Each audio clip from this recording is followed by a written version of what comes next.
If you want to send a picture on your WhatsApp account and you want the picture to be viewed just one time, once it is viewed, it will disappear. So the person will not be able to screenshot the WhatsApp picture. You'll not be able to download it. The only thing the person will be able to do is just to view the picture one time. So in this video, I'm going to show you how to send photo on WhatsApp just one time. Watch. Now the first one to do is go to your WhatsApp account. Then click on the shot where you want to send the picture to. Let's say this particular shot.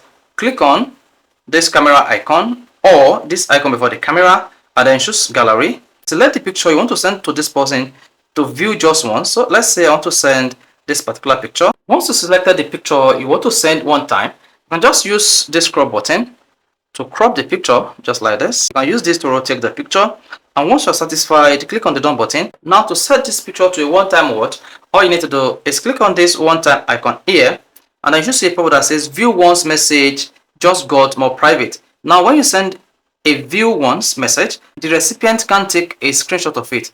For added privacy, they also can share, forward, copy, or save. If you are satisfied with this, hit the OK button. Once you click on the OK button, hit the send button. Now to know that you only send a one-time watch picture, this is what you're going to see. So you're going to see a one-time watch. So when this picture is opened, it will only be available once. The second time, the picture will be disappeared, and the person will be able to share the picture, save the picture, copy the picture, or even download the photo to his or her device. So this is how to send photo on WhatsApp just one time. So if you find this video interesting, you want to hit like button, don't forget to subscribe to our YouTube channel for more quality videos just like this.